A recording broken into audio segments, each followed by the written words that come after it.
Hello, my name is Rodrigo. I am a speaker. I'm a published author of a book that you can find on Amazon that's called Working with AI. And today I'm going to talk to you about responsible AI and governance in the age of AI agents. This is a talk that I did about a month ago in Amsterdam that had a lot of people interested. A lot of people went to that talk, so I just wanted to repeat it for the Australian market. Let's just dive in. Until not long ago, using AI meant that you type some text in a chat and you get text back. It was pretty safe. But today, AI agents can do a lot more stuff on your behalf. They can send emails, they can book meetings with your clients, they can change records in your case management systems, they can even give your clients a full refund. And with these changes, one question becomes key. How do you navigate this new world? How do you implement AI when AI starts doing things in your behalf? Because the moment you stop using AI to get a reply and you start using AI to act on your behalf, trusting your AI systems stops being a nice to have and it becomes a whole game. So that's why I recorded this short video to explain to you how to build responsible AI, how to build governance for that AI. Here we have a very clear definition of these concepts that can get confused from time to time. When we talk about responsible AI, we talk about building AI that you can trust, that won't hallucinate, that will protect your data, that will keep a human in charge, and that will be able to explain itself, which is a very important thing. When we talk about governance, we're talking about the systems you build to make sure the responsible AI can be measured and accounted for. How do you check that your AI doesn't hallucinate? How do you prove that it's protecting your client's data? How do you test and check it does it every single time? They are different things, but they need to live together. Say we built a bot that answers internal questions, so things about your own policy to your employees. Responsible AI is that it quotes the actual policy back to you with the specific section and the version, and it lets you know when it doesn't know something. Governance is the structure around it. It can only read the handbook, it will never read personal files, it can only answer when the question can be answered with info from the handbook. Every question gets logged, and then there's another automation that checks the answers given every single week and you get a report.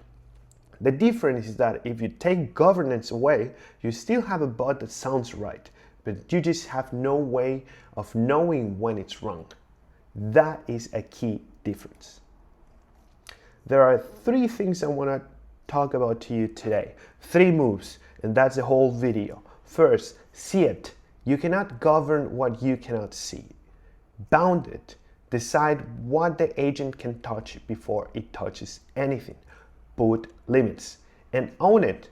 A human being, a real human being by name, is accountable for that agent. Is accountable for everything that agent does. Let's go with the first one. See it. Here's something that sounds obvious and almost no one follows. If your AI does something, you should be able to see it at all times, in plain language after the fact or after what happened. Most abandoned AI tools have the same problem, the same disease. They run in the dark. Nobody knows what they're doing, so people either check everything by hand, which kills the time you're trying to save, or they just trust blindly, which is even worse. The fix is very boring, but it works. A log.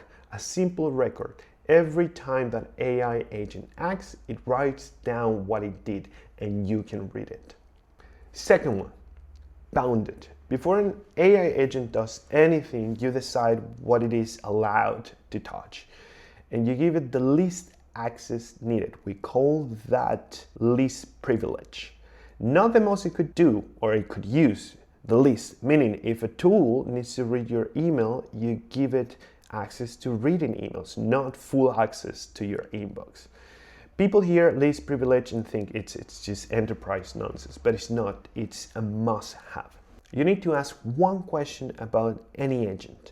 What is the worst single thing it can do? The answer is your blast radius. Your whole job is to keep that as small as possible. An agent that drafts emails but cannot send them has a very tiny blast radius. An agent that can send an email, charge cards, and delete records from your CRM has a huge blast radius. Same intelligence, completely different risks. Then two tools. A checkpoint for anything you cannot undo, like sending money, deleting data, emailing a client. A human needs to approve it. The agent prepares and the human presses the button go. And then a red button. One switch that pauses every agent, the entire system, and gives you control. In my book, I call this the red button philosophy. Everything the AI does can be overridden by a kill switch. You might never press it, but knowing it's there is what lets you sleep at night. It's very important to have. Then own it. Every agent has an owner, not the whole team, a person. Because here's the truth about us. We forgive humans, but we do not forgive machines. A colleague makes a mistake, we coach them. An AI makes the same mistake, we just rip the whole thing out. So someone human has to stand behind the machine, to catch it, to answer for it, to fix it as well. And watch for one very specific trap. It is called automation bias. That's when a system has worked reliably for months, we stop watching. We overtrust the system. That is exactly when it fails. That is exactly when it drips, when no one is looking. So be aware of the automation bias. Always own it. Have one human per AI agent. These are the three things you need to do. See it, bound it, own it. In a nutshell, that is responsible AI, and that is governance. Now, somewhere in your company, there might be an automation right now or an agent running where no human is really watching. And think about this. If it did the worst possible thing it's capable of, how bad would that be for you? And how would you even know? This is a task for you right now. You need to find where AI is working if you already implemented AI. Because remember, we do not want louder AI, we want quiet confidence. That's all for today. I hope you enjoyed the video and I'll see you next time.